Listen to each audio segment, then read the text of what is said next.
Please welcome our dear friend Paul D'Alessandro.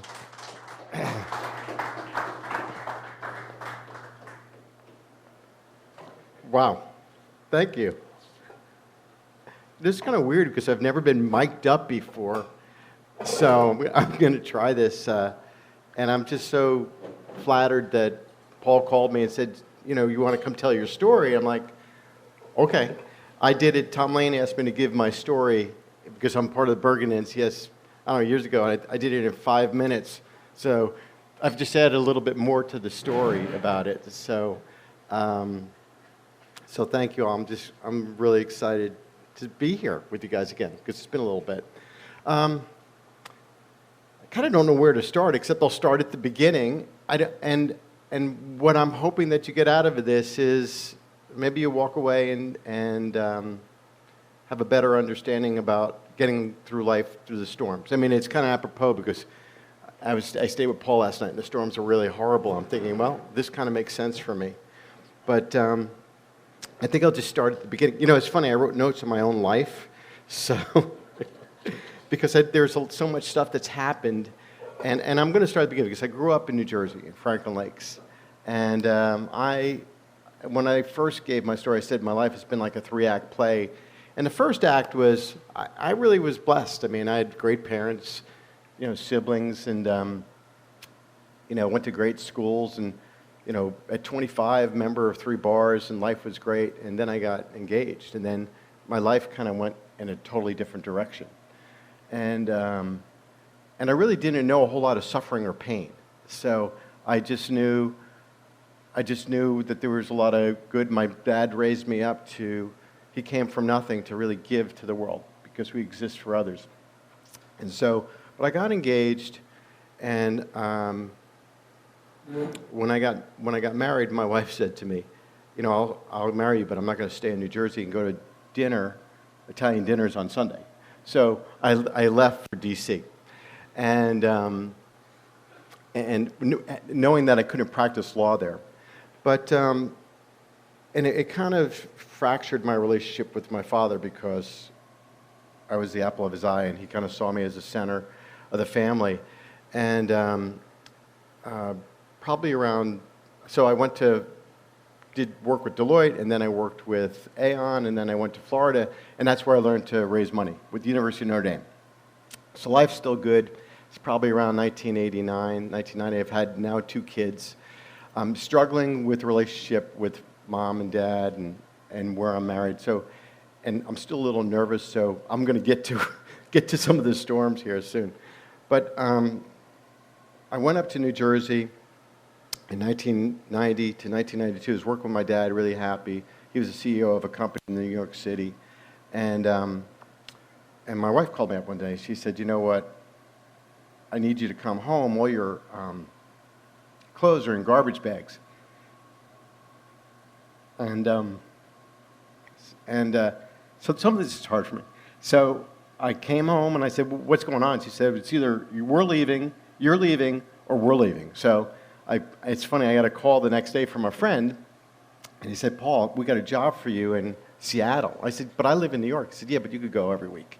And I said, okay, I'll take it. It was a fundraising job. And it was half of the money that I was making in New York. So we took it, and I started my life, and I said, where do you want to live, honey? She said, we're going to go by my mom in Florida. So I left, and I said, this is just a temporary thing. So that was 1992. And so in 1992, then a year later, I was working, I got a call. My father was on a business trip in Mexico. And how many of you guys have been out to Dulles Airport? They have those buses, they scissor up to the plane. Well, he always flew first class. He was by the door. It was scissored up to 757, and the driver hit the brake. He got launched out because he was by the door. He was a big guy. He got launched out, hit the tarmac, and he wound up in a hospital in Mexico City in a coma. And then I flew. I always had my passport with me, so I flew. I was in Ohio, flew straight down there, and he was 6 weeks in a coma. We life flighted him out to Baylor, and he died in Texas. And so I then said, I don't want to work because his company then wanted to fire everybody that was in management with him after the funeral. So I said, I'm not ever going to work corporate again. That's when I decided to say, I'm just going to start my own fundraising business and not travel. And now I have 3 million miles under me. So that was 93. And then, so it was really hard because it was really close to my dad. But the last thing I had with my father was a hug and to tell him that I loved him before he passed, because he would drop me off at the airport. And so that was my first real big storm. And it's hard to lose a parent. A lot of you guys have probably lost, I hope not, but a lot of people have lost parents. It's hard. And then started my own business. Then my wife got pregnant and had my 4th child. And then a year later, I went on a trip to North Carolina. And my second son, Jamie, he was throwing up a lot and didn't think much of it. Kids get sick, thought it was a virus. Got home from North Carolina, took him to the doc 3 weeks, and they said he's got a blockage. So we took him to the hospital. They did an MRI, and they did surgery to unplug him, and he got, I got to move this. So. And they said he's got cancer. So my then 7-year-old, I'm sorry. So he fought the bravest battle.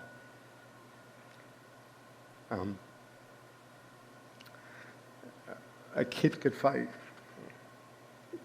And I'm sorry, guys.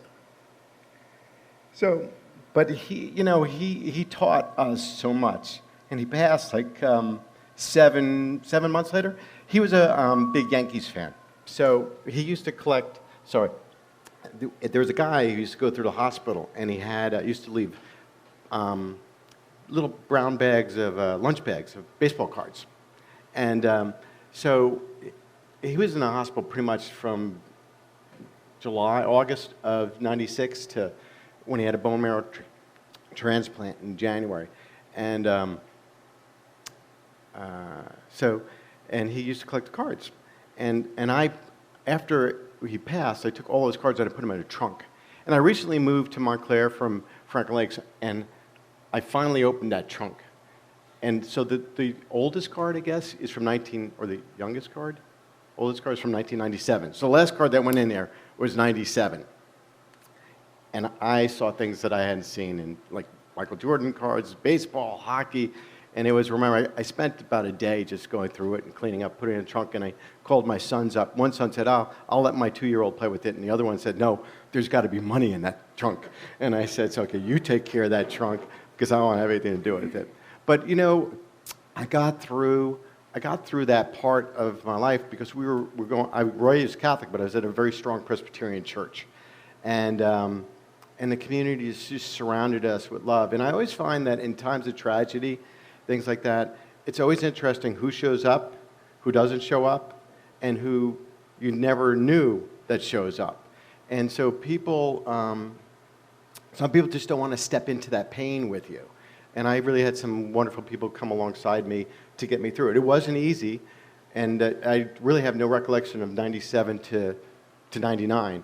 And then around 99, someone decided that maybe if I went on Zoloft, that would help me put a smile on my face again. So I went on Zoloft, and then everything was right with the world. And our church had some kids come in from Moldova that were going to stay in the summer.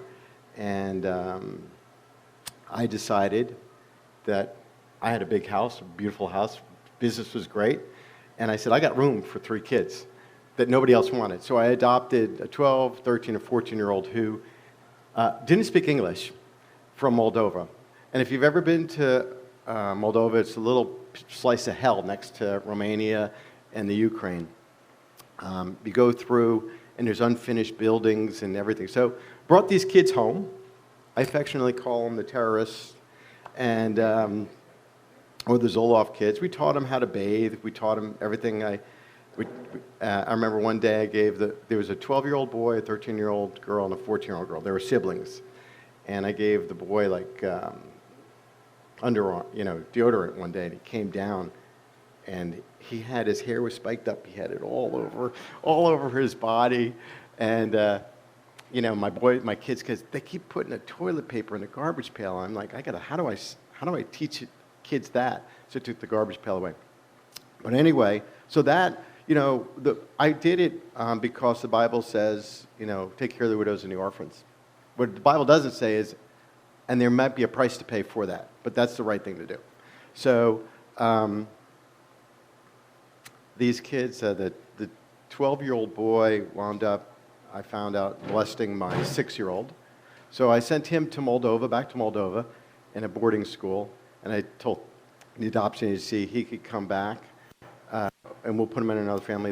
Another girl wound up, she had budding antisocial behavior, which is the same thing that Ted Bundy had.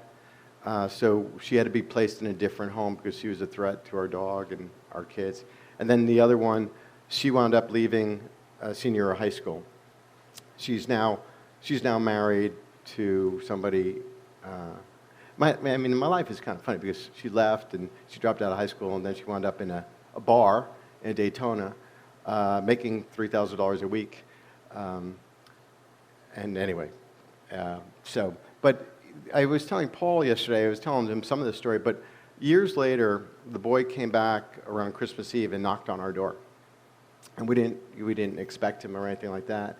And he was dressed in a Navy uniform. So he had transformed his life. He got into the Navy. He served on the USS New York, which has, I didn't realize, steel from 9/11 in it. And he apologized to my boys. And he wound up spending Christmas Eve and Christmas and everything with us. So, there's always a redemptive story in this. So life went on, and I said, I decided that, I really didn't like fundraising. I still don't like fundraising. I mean, nobody really likes asking anybody for any money. So I was like, I could be a lawyer. Nobody likes lawyers. I'd be a fundraiser. Nobody likes fundraisers. Like, what can I do? So I said, I'm going to do Forex currency trading. That's what I'm going to do. And because I knew nothing about it, and I figured that made the most sense. So there's some guys in my church doing really great with it, and I was going to help them, so I gave them all my money, and because they were doing really well with it. And apparently, I didn't know this, but sometimes money gets legs. And so I lost all that money that I gave them, which was my entire life savings. So I say there's two types of people that go to church. There's people that pray, and there's people pray, P-R-E-Y. And, I kind of met both. And so now I have now built a beautiful home with adopted kids, and I am now pretty much stepped away from my fundraising business and have no money. So I sold my house, and I said, I'm just going to pick myself and start up over again. Obviously, I'm not on Zoloft anymore, so because I did what you shouldn't do. I went off cold turkey. And so I'm thinking, okay, life is going to be, we're just going to rebuild again. So that's probably around 2000. What's that, 20 years ago? So now I'm 43. I'm 62 now. I'll be 63 this year. So shortly after that, it was when I got diagnosed with cancer. So I was running a lot, and I was 46 years old. I was traveling all the time. The stress of the travel really was getting to me. I was rarely home because most of my clients, my prayer to God was, my dad said, don't ever go in the service business and try and find a way to be home because he traveled a lot. So that didn't work out for me because my first fundraising clients, and I prayed about it, were in California, New York, and Florida. So I was doing the triangle. And, and then one thing led to the next. I get somebody in Kansas City. I do a campaign in Kansas City. I do something in New Orleans. And then one thing would lead to the next, and I was always gone, and I built the business. There's a whole other piece in there about building the business, doing a roll-up and all that. But anyway, so I was kind of tired and fatigued. And I went to the doc, and he said, you need a vacation. Probably got hemorrhoids or something like that. Just a little blood. Went in, they did this, the colonoscopy. I've had many of those. So I woke up from the drugs that they gave you, and the doctor sees me. I'm reaching at the computer. I don't know why, because I'm thinking that I'm going to find out before they show up what I got. So he comes in, and he says, you have a tumor, and you have to go see a surgeon about it, and it's out of the tumor wall. So I'm like, I didn't know anything about it, but it was cancer. So I went and I had surgery, and I remember I was in a new hospital, and the doc's coming in, and he says, you know, Paul, you got stage 3C colon cancer. You have 50-50 chance of being here 5 years from now. So, you know, I'm like, okay, God, I'm like, I've got through all these things. Now, how am I going to get through this with 3 boys, a wife, my own business? Because I didn't have, there wasn't like, if those of you have your own business, there's not like, who do you go to? It's like I couldn't call the boss. I called the boss. I said, we got a problem. And I'm like, well, what are we going to do? We're going to keep working. So because that was a choice. And so I did. I remember, so I had surgery. I started chemo. I had a year of chemo. Drove myself to chemo, every other week. And sometimes I had a pump. They'd send me home with a pump like this. Yeah, a day of chemo and then a pump that every hour would kick stuff into your port. And I was sitting in a meeting with Habitat one day in Orlando, and the thing beeped. And the exec said to me, what's that? I said, well, I'm just getting a little bit of chemo. He said, you have cancer? No, I said, I had cancer. They took care of it. I'm just getting a little chemo. And so, I tried to laugh through it all. I said, just don't tell anybody because I don't think anybody's going to want to work with you. So I had a client in Puerto Rico, and I had a note in Spanish that I put next to my bed if I conked out from the chemo, so somebody knew something happened to me, what to do. But, I got through that. I got through that too. And, again, I was a part of NCS at that point. John Corcoran, a lot of you guys who know John Corcoran, John and I started a Bible study in 1990 in New Jersey, and it was it started like a men's group like this because it was always about sharing. And so, after that, I got through cancer, and I was happy. I was grateful to be alive, even though all this other stuff happened. I had the hard conversations with my boys about, okay, guys, and they were then in their teen years. I said, there's 2 things you got to know. You got to stand in the gap. You got to man up if I'm not here. And I've got amazing friends, and they'll be there for you. And they always are, my friends. So my boys they're tight as could be, and they know my friends. It's horrible to think that, I guess some people have lost dads at an early age and moms. But, you always want to be that guy for your boys. You always want to be their rock. And to not be there, it's like, it's a horrible thought. It's worse, actually, than the cancer thought. The cancer, it's like when my son was sick, the last thing in the world you want is someone else to be sick. You want to take all that burden on yourself, right?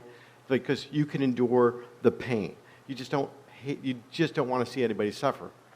So anyway, I got through the cancer, and life is good again. I'm rebuilding my life. I'm fundraising. I don't have a lot of work, but I'm making it. God's been my friend, my guide through all this. Our relationship has changed, but he's been by my side through all of it. Sometimes I wonder where, but I know he's always there. And sometimes I ask the question, why? And for me as a lawyer, I'm always trying to understand the why all this. And I had a dear friend who was going through colon cancer with me, and we were talking about the next life event that happened. He said, Paul, you've got to stop asking why, because sometimes there's no answer. Just be. So so that's 2005. I get through that. Life's good. 2010, 2011, my wife turned 50, and she woke up on her 50th birthday and decided pretty much that she wasn't in love with me anymore, which I didn't know. So I was telling Paul, anyway, there's a whole story behind that. But she woke up, was out of love, said that it was me, and some other things, and she was really acting weird. Filed for divorce 6 months later. Told me she loved me, to call the attorney, but she was really acting weird. And a couple months later, I found out that, having lost a son from the mother's side, she had this big hole that she kept trying to fill in her life. And so in that 10-year period, I'm sure she would agree, she went to school, she got a master's, she got another master's, she began to study for PhD, she did all the lipo and all that stuff, which you can't get in a mediation divorce thing, any money back on that, just so you know. She started drinking, and so she thought perhaps that maybe getting rid of me would solve that ache. And what I discovered in 2011 is that she had been having an affair with her boss for over a year, which she had written in a journal that I had found, depicting everything that my worst fears about a 26-year marriage coming apart at the seams. So I started again. I moved, and I'm sharing all this with you because this has been my life, and I've gotten through all these storms. And I know it might seem like a lot, but I told Paul there's people who go through a whole lot worse than I go through. And it was at that point that I came to NCS. It was around 2010. John Corcoran called me up and he said, "What are you doing?" He said, "I'm going to this retreat." I said, "Well, why don't you call me?" He said, "Well, it's in Virginia." I said, "Well, I'm in Florida. You're in New Jersey. I could go to Virginia." And the first thing I did, he brought me and introduced me to Tom Cole. And Tom had just gone through a divorce. And Tom, who I didn't even know, said, "I'm going to be there for you." And every guy that I met in Virginia said, "Whatever you need, just call me." And they were. And John and I had been through a lot because John knew me a lot. And we just sat kind of at like a high top in Virginia. And I remember he just looked at me, and all he did was, he didn't have to say anything. He just looked at me, and he just stayed with me, and he listened. And we didn't even talk. And I just remember that moment because I just needed someone to be there. And that's what I think, we all should be for each other. You don't have to fix anything. You don't have to solve anything. You just have to show up and be there. That's it. And so, I got through the divorce. I moved to New Jersey. My clients all said, "Paul, we know you're a great fundraiser, but you can't focus." So I came up and I started anew again. Got a little apartment. And then, life's progressed along. The NCS guys have been great. They've come alongside me. And then I've had a couple relationships. And then 2017, I got cancer again. I got prostate cancer. Most people don't think it's a big deal. Mine had spread, so I had surgery. I had radiation for 3 months or 2 months. I forget now. I had adjuvant therapy. And that was 2018. And for 2019 was great. They stopped the treatments, but it came back 2020, beginning of 2020. So I've been in treatment. I'm still getting through it. I'm going to get through this storm. In May, June it was really bad. February, March, April were bad because the woman who I'd met during COVID, oddly enough, decided that she didn't want to be with a guy who had cancer. And then March, April, I met a doc, and my oncologist, he said it spread. 30% chance I'll be there by 75. I'll live to 75. And so I went through a whole bunch of scans, and everything came back, and I fired him because he said, "You're probably going to live longer than that." So I fired him. I got another oncologist who just said to me, "Paul, we're going to treat this. We're going to treat it like diabetes. Go live your life and go have fun." That's all I needed to hear. So I'm still battling that. I'm still battling some heartache in relationships. But, what I have in my life is I have amazing family. I have amazing friends. And the things that have gotten me through all these storms have been my faith, my family, and my friends. I think that if I I don't know how anybody could get through any of this without having a belief that there's something better beyond this. Because if you did, then what do you have? It's just nothing but pain. So I wrote a couple things that I wanted to, just some things that came into my head with this, because I knew I would forget.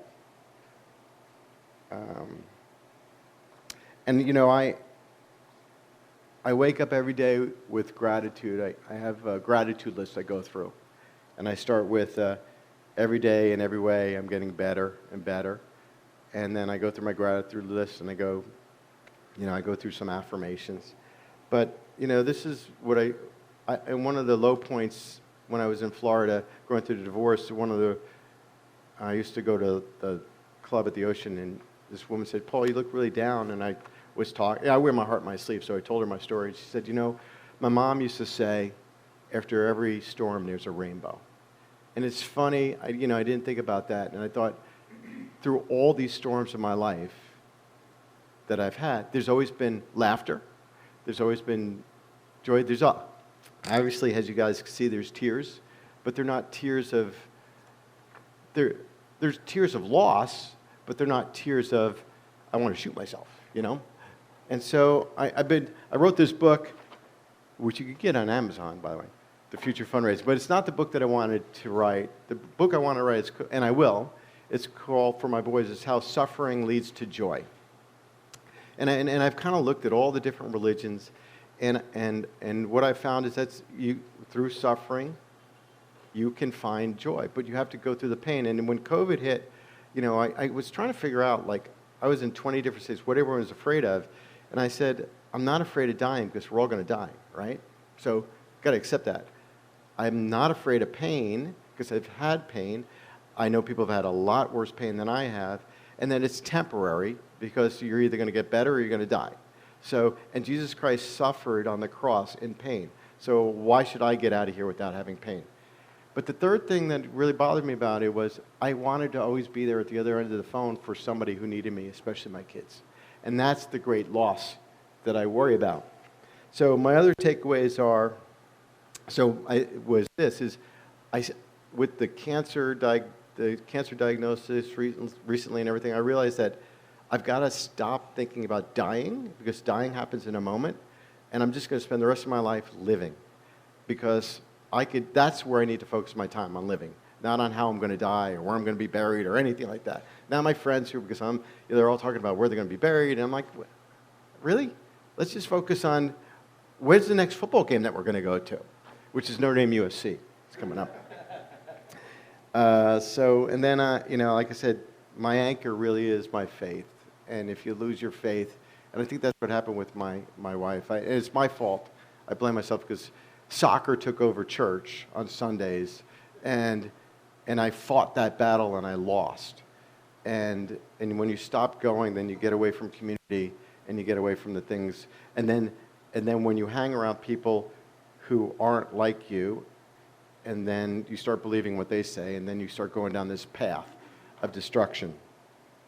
So, surround yourself with men you could trust. I have a great group of guys in New Jersey. They're not like, sometimes they might try and find an answer. Like somebody once said, well, Paul, all this has happened to you because you have sin in your life. And I'm like, okay, well, what about you guys? So I don't want Job's friends, but I got great guys who just show up and they just listen, and that's sometimes all I need. And I want to be there because I get empathy, because every time you go through something in life, you have a keen understanding. So every time a father loses his son, my heart breaks. It used to be when somebody said to me, "Hey, I'm going through a divorce," I'd say, "Oh, I'm sorry to hear that." Now I'm like, "Oh my gosh, what can I do to help you?" You need somebody to talk to, because it's not. None of these things are easy. And then, Bob Deese, who you guys have heard, says, you always got to be ready. At one of the talks, he said, build a resilience CD, because he was, I guess, a jump commander or something like that. He said, before you jump, he said, you get ready. I remember him picturing going ready, because there's gonna be another storm. I mean, be foolish to think that there's not going to be another storm in my life. It's just how am I going to get through it? I've gotten through all the others, but I don't get it through it alone. So that's kind of it. I got 15 seconds, and thank you for letting me share my story.